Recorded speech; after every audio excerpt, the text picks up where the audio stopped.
So guys, a few weeks back, I made a video in which I talked about PlayStation versus Xbox, a little bit about the console war, and I predicted that PlayStation is gonna win by a landslide because they've got the games, and Xbox, while doing everything right, like going cross-platform, not requiring you to buy the box, offering Game Pass, which is amazing. They do all the right things, but they don't have the amazing AAA titles that Sony has, and I thought, Sony's kind of got this in the bag, as we've seen in the previous generation. However, in the meantime, I feel like I need to put out a correction video, because Microsoft purchased a little company called Bethesda. I didn't see it coming. I don't think anyone out there really saw it coming, but they did, and it was a pretty smart move. Because instead of saying, hey, we're growing these studios over generations and, we are creating our own Naughty Dog and setting the groundwork now. It's like, no, we're just buying Bethesda. And they're not only buying them, they bought Zenimax, which is a whole aggregation of loads of big brands and developers. Like, for example, Bethesda Softworks, Bethesda Game Studio, id Software, Zenimax Online Studios, Arcane. Machine Games, Tango Gameworks, Alpha Dog, and Roundhouse Studios, including franchises like The Elder Scrolls, Fallout, Doom, Quake, Wolfenstein, Dishonored, and more. So suddenly all these games have the potential to be exclusive on the Xbox Series X and S. So that's a smart move, and to be honest, my prediction here is that Microsoft is not done, right? They're gonna keep moving, they're gonna keep pushing, they're gonna keep buying more studios and extend their portfolio by just purchasing awesome studios.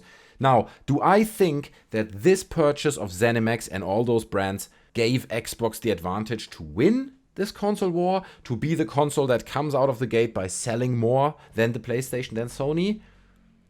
I'm not sure.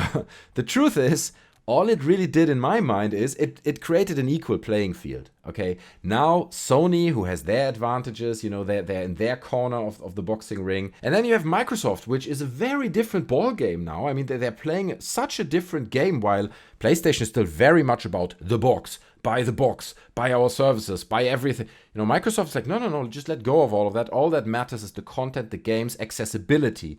That's what was. So I'm not sure what is the right answer here, whether it will finally pay off and Xbox is going to win the console war. But what I can absolutely see is that now we are running head to head with PlayStation and Xbox. And there is a fair chance that Xbox is regaining the crown as the most popular console out there, because they used to be that, right? If you think back of Xbox 360, at that time, everybody wanted to be on Xbox first, right? One nice benchmark that I always see is like the more popular console is the one that gets the Call of Duty content first. Right now, it's like PlayStation, here's the Black Ops beta 2 weeks early.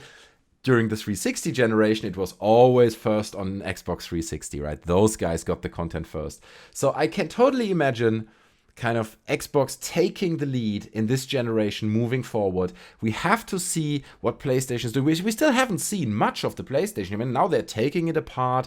But from what we've seen of like developers and actual gamers getting their hands on the console, we've seen everybody getting their hands on the Xbox One X. Everybody's showing pictures on Twitter and like, oh, here's my console. Nobody's doing that with the PlayStation 5. What I see from the PlayStation 5 is people posting pictures of the PS5 and saying, here it is in the office, but we're not allowed to touch it. And it's just like, what? We're kind of like 5 weeks away from the launch of that console, and you can't give like early versions to players and potentially developers. I don't know. It's just weird.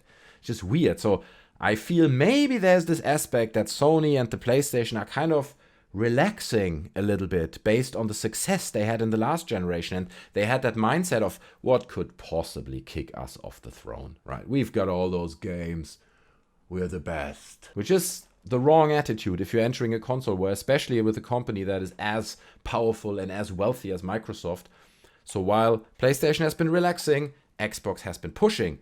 Let's see how it plays out. I'm curious. Leave your thoughts down in the comment section below. Who do you think is gonna win it this time? Just from looking at the indicators. And I mean, I hope we can get a little bit of the fanboyism out of this, because I don't want everybody to be like, but the PlayStation is better than Xbox. It's not about that. It's just about reading the signs at this point, right? Both consoles, both manufacturers have put out where they're at, kind of. We've seen the games, we've seen the hardware, we know everything.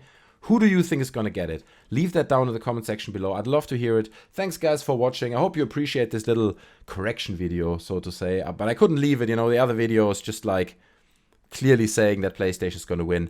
I don't think so anymore. Thanks for watching, guys. Appreciate it very much. Smash like. Where's like? Is it down there? It must be down there. Smash the like button. Smash the subscribe thingy down there. This is not correct, is it? And there's a bell as well. Hit all the things. See you guys next time, and I'm out. Bye.